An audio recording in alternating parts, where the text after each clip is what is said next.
Okay, here we go. Stand by. 3, 2, 1. The thinking atheist. It's not a person. It's a symbol. An idea. The population of atheists in this country is going through the roof. Rejecting faith. Pursuing knowledge. Challenging the sacred. If I tell the truth, it's because I tell the truth. Not because I put my hand on a book and made a wish. And working together for a more rational world. Take the risk of thinking for yourself. Much more happiness, truth, beauty, and wisdom will come to you that way. Assume nothing.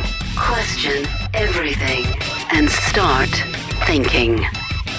This is the Thinking Atheist Podcast. Hosted by Seth Andrews.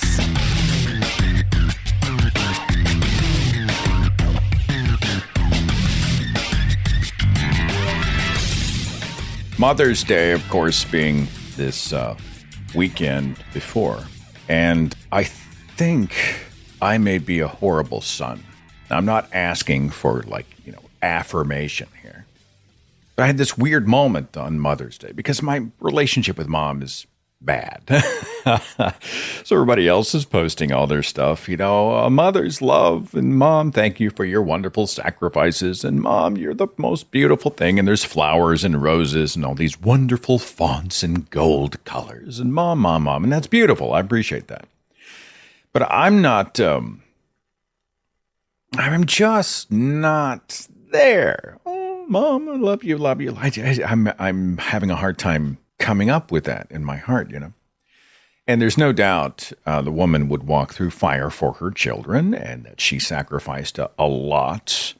But, the baggage of all these theological differences over the years, over a decade, have really, there's a lot of scar tissue there. And it's hard to get warm and misty about Mother's Day. And I was talking to Natalie and I think I may just be an asshole. You going to call your mother? I don't know if I can. How do you do that whenever you're somewhat estranged? Do you call her up and go, I hope you have a great day today? How do you do that? You going to buy her a gift? What do I buy her? A Bible? I sent her a text. That's just fucking lame. It's lame. That's all I could muster. And I was sitting there on the couch. And I'm like, Natalie, I may be an asshole. I don't know how I think about it. But, does anybody else go through something like that with a family member? This weird thing where they're like, you're connected by blood. And to a degree, how much do you owe them? Especially a parent who did do a lot and they worked really hard and all that stuff. I don't know. I texted, Happy Mom's Day. That was pretty much it.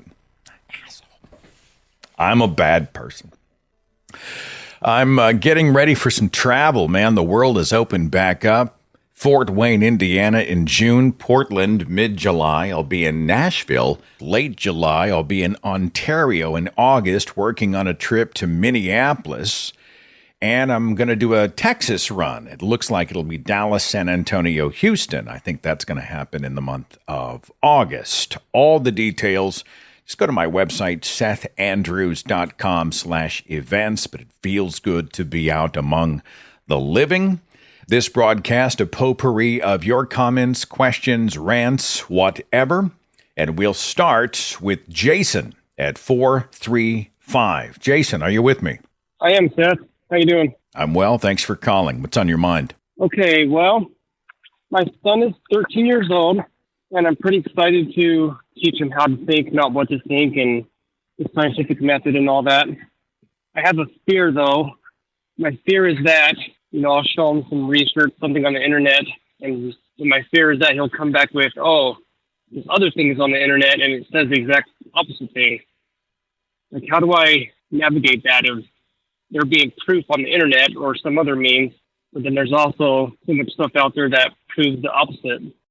I'm not sure this conversation starts on the internet. I think it starts with training skepticism and questions and understanding that there are whole organizations who have weaponized misinformation out there and that there's a culture of celebrated ignorance. I think this begins with a mindset, beware.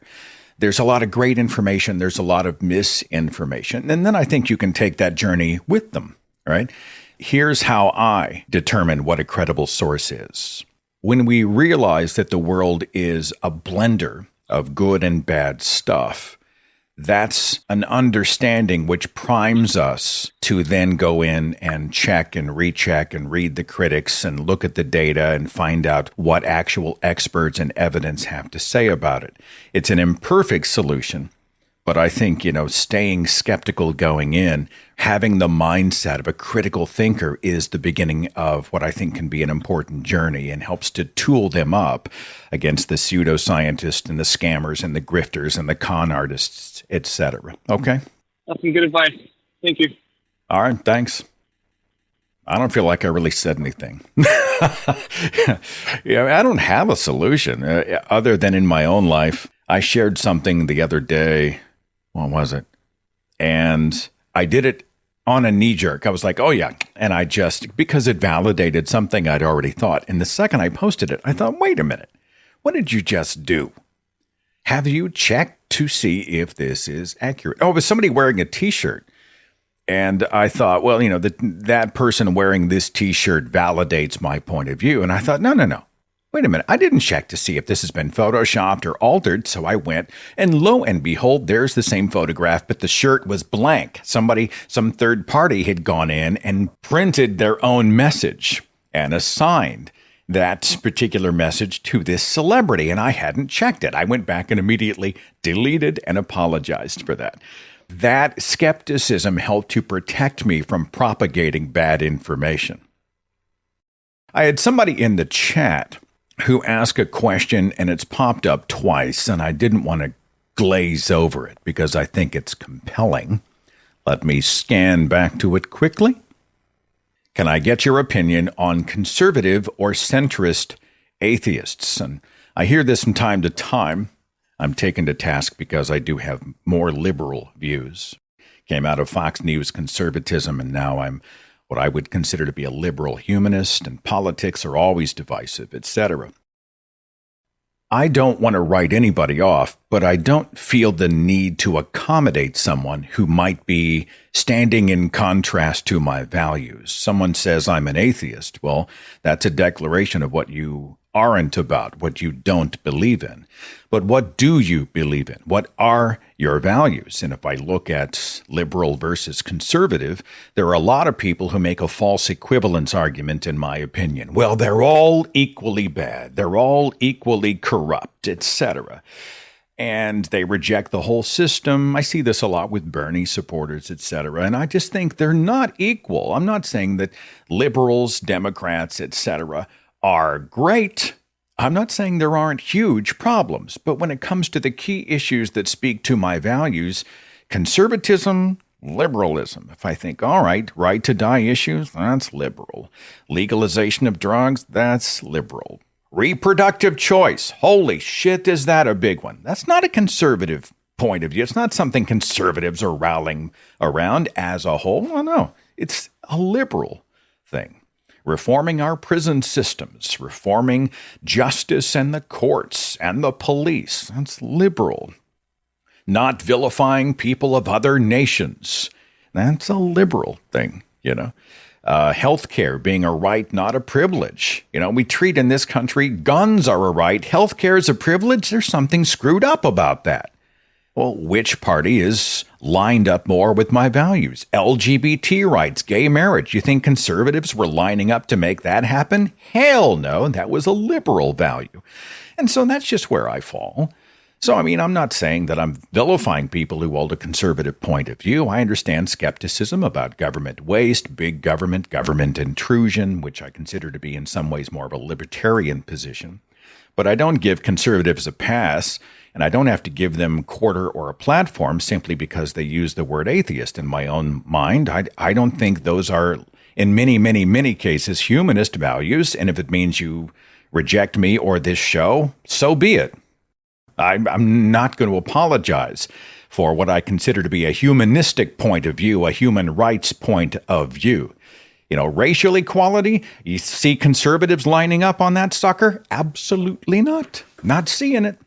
right? Which party is seeing the rise of white supremacy, white Christian nationalism? It's not the liberals. No. So that's kind of where I fall.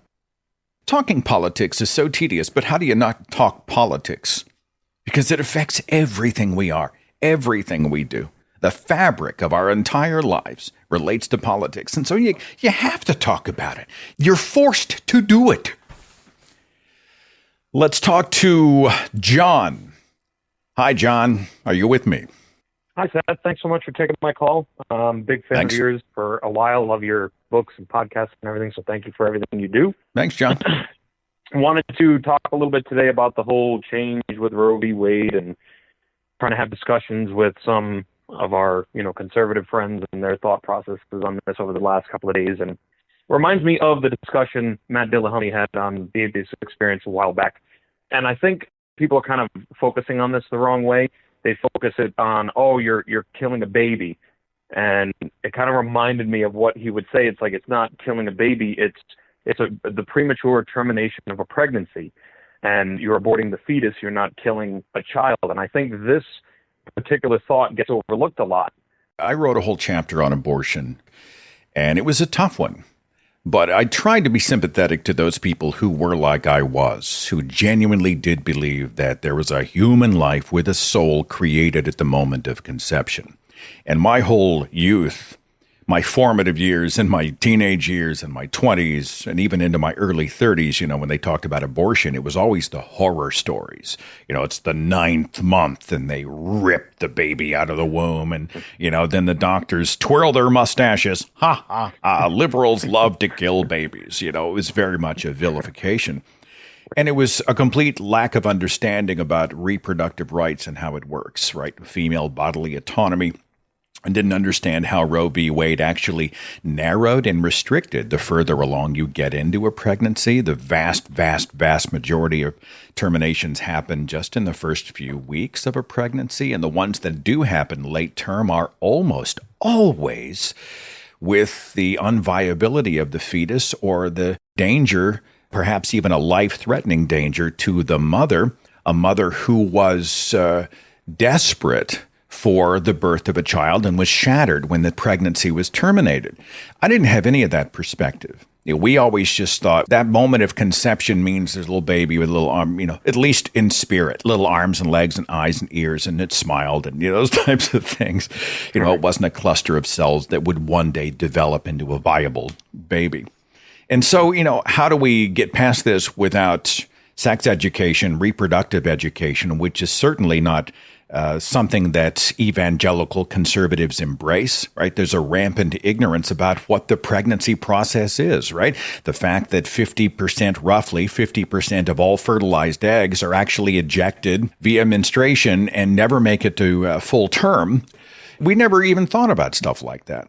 So reproductive education, and at the end of the day, how much of it is about control? Rooted in the Bible, where largely men are making a shit ton of these decisions. In Oklahoma, we had the House of Representatives in Oklahoma. I think 80% of them are white guys. And they decided to vote without debate or discussion to make abortion illegal at 6 weeks, at a time when many women don't even know they are pregnant.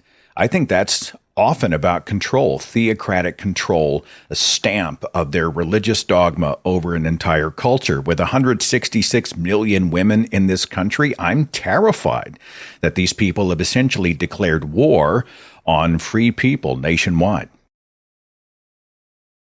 Did I lose you? I either lost John or I put him to sleep with my long diatribe, and this would not be the first time. Now, I tend to ramble and rant. My apologies. Please forgive me. 602, Arizona. Hi, you with me? Seth, I'm with you. Wonderful. Thanks for waiting. Okay. What's on your mind? Sure. Well, I was going to talk a little bit about what you brought up at the beginning about Mother's Day and everything. And I lost my mother at the end of 2019. My group of friends this year, it seems to be everybody who lost moms kind of commiserating, and then everybody who still has their mom. So I sympathize with your kind of situation about how are you supposed to feel about it. But one of the things that occurred to me while you were talking, there's a lot of, in my family, a lot of abuse from generation to generation and a lot of blood is thicker than water comments, and that you forgive everything because you're related to each other. And from a very young age, and I don't know how my mother accomplished this with me, honestly, because I grew up in that environment, but I was always encouraged to question what was going on, and that never flew with me. I found that the people who tended to bring up the blood is thicker than water argument tended to be the worst abusers of other people, whether they were macro abuses or micro abuses. And I think when it comes to parents and grandparents and people that we are instinctively programmed to trust and to love, when they betray that, whether it's in a small way or a big way, it's really hard to get around. And while I was very close to my mother, as an example, I wasn't close to my stepfather. And I remember throughout my teenage years really resenting having to buy him a Father's Day gift. And it wasn't the sense of the money or whatever. It was just the idea that I don't feel anything for wanting to do this. Not that he didn't earn it or something, but that our relationship didn't feel like it fit that because of how he treated me. And in later years when he was better, it felt better to do that. And of course, as a teenager, I just kept the peace because that was just easier. But I think all of these things are completely normal, particularly given what you deal with your mom. And that was all I wanted to say, was a word of support on that, because I think that is really where the root of it is. It's not that you don't love your mom. It's not that you don't appreciate her. But when there's a betrayal in there, whether it's disrespectful betrayal or something bigger, it sucks. And it's hard to get around that when there's a holiday or a birthday or something that's celebrating this person and you feel like society obligates you or some other programming obligates you to do something that you just don't feel sincere about. Oh, I appreciate that. Yeah, you're right. It's not about appreciation for all she did, but ours does not feel like a gift exchanging type of relationship. Right. Here's a token of affection. It's hard to do that when you're not really feeling a ton of affection. I appreciate the encouragement very much, my friend. Thank you. Thank you. All right, take care. Susie, are you with me, Susie? Yes, I am. How are you doing? I'm good. What can I do for you today? Well, I've been trying to find your presentation from Free Flow 2022 online, and I can't find it anywhere. Can you help me? Were you at the event in No, I could Orlando? Not attend. I could not attend. Okay. The answer to your question is I gave a speech. It's called Blood Cult, the Weird Wild World of Christian Rituals. And it reframes, it's based a little bit in my book, it reframes how we see quote-unquote normal Christian traditions. Well, for lack of a better way of saying it, I'm touring with this speech. I gave it in Atlanta at the American Atheist National Convention. I'm going to give it in Portland at the Conference on Death, Grief, and Belief. And then it will release to YouTube. And I'm estimating it will go out late July, and I'll make a big noise. So the speech is not online yet, but it will. I'll release it in YouTube and in podcast form, and that should happen, let's call it roughly 6 weeks. Okay? Okay. Thank you. Appreciate you. Take care. Bye-bye. James at 440. Hi, James. Thanks for calling. Hi, Seth. Thanks for taking my call. I wanted to get your reaction to the idea of reducing or eliminating religious language from our vocabulary, even when talking to our religious neighbors. So, for example, using the phrase ancient religious text instead of Bible. I just think that some of these religious words have so much baggage and secondary meaning with them that one possible way out of this is to just find some different words. Use the word deity instead of God, and try to do it in a way that maybe it's not too snarky so that people will maybe actually think about what you're saying. Well, there might be utility in that. I mean, the Bible is the Bible. All right, that's what we call it. It's the name of that particular holy book. So there's utility in defining which ancient religious text you're talking about. But, you're right. We assume in this country, if you say God, The next question should be, well, which God, right? Which deity are you talking about? And I've used this from time to time. But in Christian circles, you just assume Yahweh Jesus. So there may be some utility there. Reframing, I mean, that's one. I mentioned the speech that I had just given as we take things like communion and baptism and other sort of cult rituals that have been normalized. But if you use different language to talk about them, there might be utility in helping, to expand minds and perceptions as to how people think and feel about them. Sure. Okay, thanks. All right, take care. Bye-bye. Casey in Wyoming. Hi, are you with me? Yes, I'm with you. Thanks for calling. What's on your mind? Well, I wanted to mention that I'm actually a longtime listener of yours. I've been listening since like 2011, 2012. Thank you. And I wanted to mention that a few years ago, you did a show on strange religions, and you went over like Jediism and stuff like that. Mm-hmm. And now I am a devoted member of the Church of the Latter-day Dude, thanks to that, that show. Now, for those who don't know what you're talking about, this is linked directly to Dudism and the character The Dude played by Jeff Bridges in the film The Big Lebowski. And I am a fellow Dudist priest, so I feel you. You and I are part of the same sort of clergy. That's amazing. Totally. Well, like I even went so far as to buy all the books that they offered. I mean, if you could describe Dudism and why you were attracted to Dudism, what would you say to people?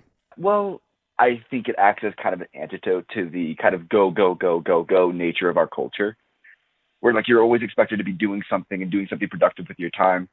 And I'm a big believer that sometimes doing nothing is just as useful. Yeah, I think the vibe is that you have to keep your mind limber, as the film says, right? But it's about not getting caught up in the hamster wheel, taking the moment. Sometimes doing nothing is doing something. Downtime is important to the human experience in this crazy world. And so I think there are some, it's almost kind of a Buddhist kind of a vibe, Buddhism mixed with weed, kind of thing. So, yeah. And one other thing I wanted to mention is that I actually grew up in kind of a Christian kind of radio culture myself when I was growing up. Like we always had Christian radio on all the time. Like I grew up in a very evangelical family. And it's funny because you'll talk about your experience as a radio host, as a Christian radio host. And you'll name off names like Reliant K or, Phil Kagi and stuff like that. I'm like, oh yeah, I grew up with that. Yeah. We probably walked a lot of the same steps. It's, it's a very, it's a very loyal culture. We followed these bands and we rooted for their success. And whenever they came out with a good song, and there are a few good songs in Christian music. I was a Third Day fan and some other, we were always excited to be able to play those. And I don't know, we felt kind of special. We were the David against the Goliath of quote unquote secular music. Did you feel that way? A little bit. It will definitely. Like I was the unpleasant person in middle school who was like, hey, you should check out, you like this band? You should check out this Christian version. Yeah. Phil Kagi sounded a little bit like Paul McCartney. Phil Driscoll sounded a little bit like Joe Cocker. We had the band Sierra. They sounded a bit like Wilson Phillips. It seems like we had sort of a copycat of whatever was popular in the culture. And 6 months later, Christian music would come out with supposedly an equivalent, almost always a weak ass equivalent, but something that was supposed to pander to that target audience. It was interesting. I do appreciate the call, and I wish you the best. I hope that you just take it easy and keep your mind limber out there, my fellow dudist. Okay? Yeah. Take it easy, Seth. All right. We'll see you later. While we were chatting, I pulled up, it's Church of the Latter-day Dude. You can go to dudeism.com, DUDEISM. Just take it easy, mankind. The website says, come join the slowest growing religion in the world, Dudism, an ancient philosophy that preaches non-preachiness, practices as little as possible, and above all, lost my train of thought there. Anyway, if you'd like to find peace on earth and goodwill, man, we'll help you get started right after a little nap.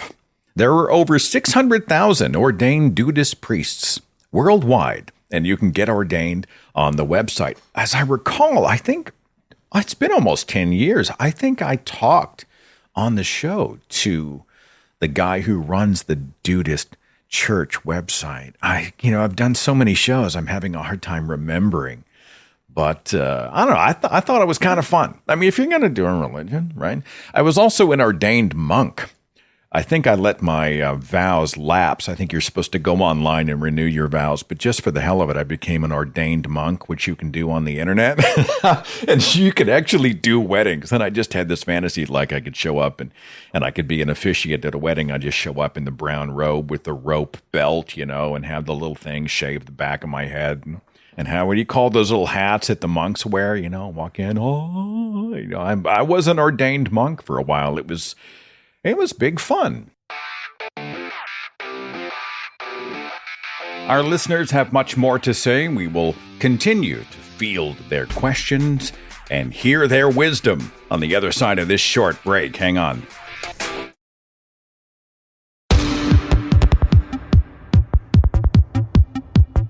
Patrons get this show early, and they get it totally commercial-free. And your support is well appreciated. Patreon.com/Seth Andrews. Continuing another broadcast that is pretty much just us talking as we go back to the switchboard. I've got 707. Thanks for waiting. Who's this? This is Ruth. Hi, Ruth. What's on your mind? Well, I've never been religious.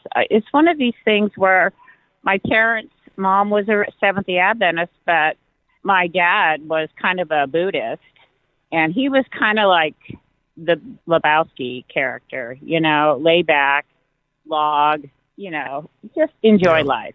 And as a non-religious, have you ever talked to somebody who's never had a religious experience in their life?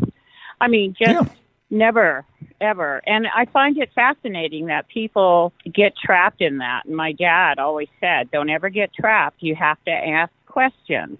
But as a mother, I never raised my kids religious. Although you were talking about Christian music, my son, when I was in the car with him, had this loud, obnoxious music on. And he said, Mom, look at this. It's Christian rock. Don't understand a word of it. Could give a shit, but the music's good. When I was a Christian broadcaster, we specifically formatted our radio station to sneak up on people. So back in the early 90s, we were using Jesus in all of our positioning statements. We're excited over Jesus, and, Jesus is music, etc.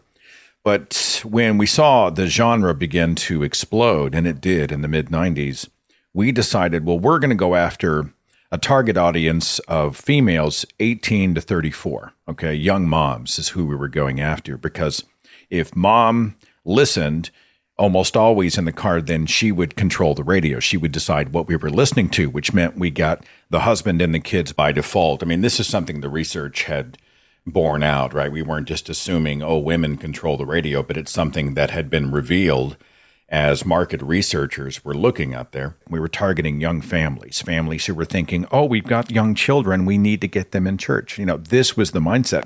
But what we did was we made sure we never talked about God on the radio. We didn't have God in our positioning statements. We didn't have a moment of scripture. We didn't do prayer time. We took all the radio preachers and we took them off the air. And we decided the music will minister, right? And then everything we did sounded just like the pop stations that played secular, non-religious music. And the thinking was someone's cruising along and they're scanning the dial and they may stumble upon a catchy tune that they like and they start listening, not necessarily realizing it's Christian music, especially when they had what they call God or girlfriend songs. They talk about love and happiness and joy, etc., but they didn't necessarily have overt religious lyrics. They're real sneaky. And we were thinking, well, if we can get them hooked before they realize that they're listening to religious music, religious radio, then they'll come back and our ratings go up and we're become more popular and we're higher ranked in the marketplace, etc. And, weird, we also were able to charge more for advertising. It's strange how that worked out. But that's one of the tactics that religious entities used to go after the culture. They are more Christian by being less Christian, if that makes any sense. Yeah, it does, because this sounded like old punk rock. I was kind of surprised when his coworker said, "You ought to listen to this," and he said it's Christian, but you can't understand a word of it. So yeah, it's a lot of that's okay. done on purpose. Sometimes they can get slotted or sold in religious retailers and in major market retailers. You'll find them in Walmart, and then you'll find them at Lifeway Christian Store. It's a way to sort of more effectively saturate the market. I appreciate your call so very much, Ruth, and have a great day. See you later. Oh, thank you, Seth. Let's do one or two more. I've got Troy at 763. Hi, you there? Hey, my question, I've been pondering this. I'm a chronic alcoholic. I've been through treatment multiple times. I'm also an atheist, and I was doing really good going to my AA groups, but everything is centered around God. And once the others figured out I was an atheist, and I was very respectful. I stood for the Lord's Prayer, and I, did all that stuff. They basically told me, go away. They told you to leave because you didn't want to participate in the religious aspects of recovery? Right. Well, because I didn't want to be a part of faith or finding a higher power. They said you could find a higher power in anything. It could be your dog. And I'm not real educated or, ridiculously intelligent, but I'm not going to make a god out of a dog. And for those who don't know what we're talking about, Alcoholics Anonymous is notorious for saying that you need to rely on a third party, a higher power. And they're very nebulous about what this higher power is. They're like, just pick something else to lean on and focus on. And the tragedy of that is that they're saying that the solutions do not exist within you. You must lean into some higher power, some subjectively assigned and appointed higher power. And I think that's hugely tragic. It's not that AA has never helped people, because I genuinely believe that they have, despite the religious overtones.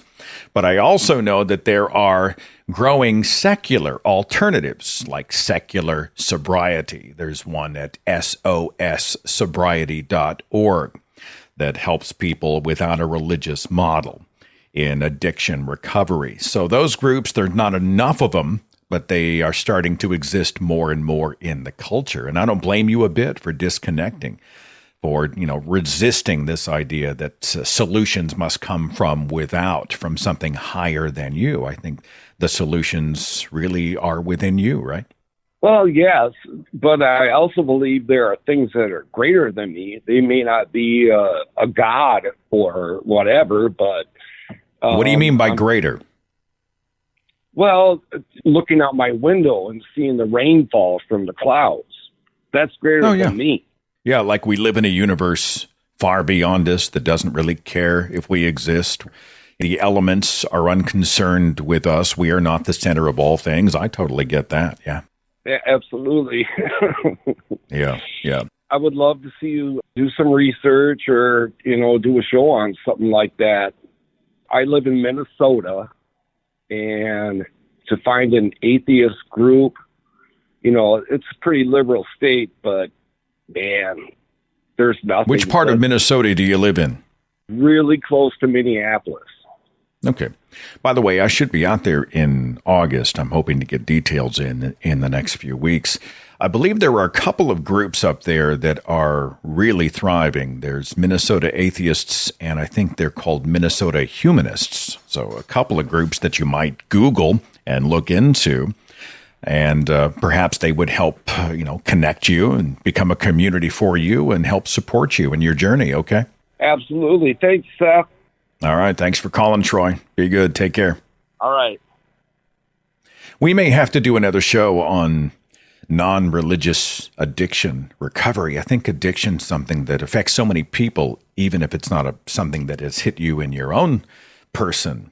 We know people who struggle with addiction, whether it's alcohol or drugs or gambling or something like that. And how do you do that when, almost all, it seems, of the addiction recovery programs seem like church services. It's so freaking frustrating. 646. Hi, thanks for calling. What's your name? Yes. Hi, how are you? This is Rocio. Lucille? Rocio. Yes. Spell it for me. Rozio. Rocio. It's the C sound Thank like you. an S. Thank you. The C Well, my sound like connection's not great, and I'm an idiot.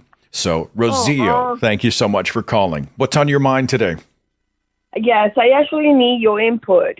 I was born and raised very religious, so much that as a 7, 8 years old, I will question my pastors with questions. And I was at evangelicals, and then I became a Seventh-day Adventist. And then as an adult, I'm 47 years old now. And as an adult, I decided to go and get my bachelor in religious studies. Today, I consider myself a non-believer. However, there are a few things in my mind or in my history that I have issues to understanding, that I have problem understanding. There are a few things that I had some not religious experience. I did get that on church and everything, but I also had premonitions experience. And that I had 2 big ones in my life. And that is the only reason that I said, what about if it's something there? To make sure I'm understanding, you consider yourself non-religious, but you had an experience, a premonition, a feeling, a thought, an intuition that something was about to happen. That thing then happened. And you find that too big a deal to ignore, and it makes you wonder if there might be another, perhaps otherworldly force that brought that into your mind and heart? Exactly. I'm the youngest of 10 siblings. And one of my siblings, a boy, was involved in the accident. And I talked about it before it happened. I did. We all, please, nonsense. And then when it happened, everybody was, oh, my God, this happened. But it was exactly. And also, I'm 47. That happens like when I was 24. And today, that is the only reason why I feel like, oh, shoot, is it possible that something is up there? So I'm really looking for your input. If you know anything about that topic, or if you know any authors that you could recommend it for me to read. Thank you. I wish I had a better answer for you, but I don't have one. I don't understand beyond coincidence, and it would be a striking coincidence. You have a dream or you have a feeling, and I think many of us have had moments in our lives when you wake up from dreaming something specific, and then a related incident, sometimes strikingly accurate, happens, and you think there must be a connection. Is that simply a serendipitous convergence of things, or was there another element at play, perhaps an otherworldly element? All I have in my own mind to navigate that is, what evidence can I bring? Am I able to measure this sort of third-party force that put the premonition in my brain? I simply cannot. I can't see it. I can't measure it. I can't smell it, taste it. I can't hear it. I can't do any of those types of things. So until that is demonstrated, I tend to fall on the Occam's razor side of it and say, well, it's probably just a very strong coincidence. It's one of those life things where we often have very complex thoughts and feelings, and they happen to converge with a real life experience. But beyond that, I can't say it wasn't some higher power somewhere, because I just don't have the evidence for you. At the end of the day, though, I appreciate the fact that you're curious about it. You're skeptical about it. You're interested in it. You want to know more about it. And if it's real, you would want to know that as well. I think that's pretty cool. So don't punish yourself for having questions or curiosity or even leaning into it a little bit. I think that curiosity can bring about great things, okay? Thank you. Rosa, I appreciate you so very much. Thanks for calling. Rocio, I appreciate you teaching me a new name. It's lovely. Thanks so much for calling. Thank you. All right. We'll see you later. I wish I had the answer. I dreamed that I would get a phone call from my distant relative and they would inform me about X. And a month later it happens. And you say, this can't be a coincidence.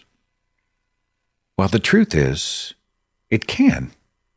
It's a striking coincidence. It would be a pretty amazing coincidence. But how would I differentiate between that and the universe sort of organizing, laying all the dominoes in place so that this might happen? What purpose would it serve?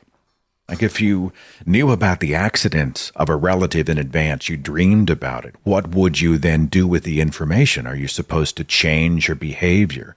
Do you not get in the car? Do you not take the trip? Do you call in sick to work that day? Or if calling in sick to work might actually make the accident happen then? Is it preventable? What are they instructions? What's the purpose of those things? These are, I think, very compelling questions. I've got Fidel Montoya. Appreciate your call. What's on your mind? Well, I called to talk about Christopher Hitchens. And you and I have kind of a similar road to atheism, I think, both of us. Anyway, my question is Christopher Hitchens, and I think it was a rabbi, I think. There was a debate that I think both you and I, it got us started on like really rethinking what the hell do we believe. So now Christopher Hitchens is gone, and I think there's so many issues that's going on right now, and I'm just wondering if you could put your best Christopher Hitchens hat on right now. What do you think he's thinking about? What's going on nowadays, especially with things regarding religion? You know, I'm not. Hitch was an imperfect person, as we all are. And we stood apart on a few things. But that debate with Rabbi Shmuley Botiek at the 92nd Street Y in 2000, I think it was 7 or 2008, which is on YouTube, changed my life, propelled my journey forward. And he had a way of recalling information, assembling, disseminating, communicating information that I think has not been paralleled. You know, Stephen Fry might be close, but as far as just listening to the tenor of his voice, his presentation, he just had me on the edge of my seat. He would look around. Yeah, I'm sure he would look at this overreach by the Supreme Court, by the evangelical zealots against the reproductive rights of women, and he'd be aghast. I'm sure he would see the theocrats. You know, he would have seen the previous administration weaponizing evangelical celebrities like Paula White. And, you know, he just roasted evangelical celebrities like Jerry Falwell and Falwell Jr. and Franklin Graham. See, he was just ruthless with them. Yeah. Beyond that, I appreciated about Hitch that he didn't take a soft approach to Islam. He was very, very critical and hard on Islam and its assault on women, its assault on human rights, on the Quranic assault on history, science, basic human decency. He didn't hold to, and neither do I, that Islamophobia is a thing. I think there is anti-Muslim bigotry, but I also realize the vast majority of people who are oppressed by Islam are, in fact, Muslims. So those two are different things. And he was a hardliner on Islam, and I think he would continue to be so. I miss his voice. You know, I think he would be a power player in the conversations out there today. And I appreciate your take on that. Thanks very much. That's all I wanted to talk about. I love Hitch, and I just really wish he'd been around in these past few months. Yeah, we could certainly use him. Yeah. Thanks, man. Appreciate the call, Fidel. Yeah, appreciate you taking my call. You betcha. Take care. We did on the 10th anniversary of his death last fall.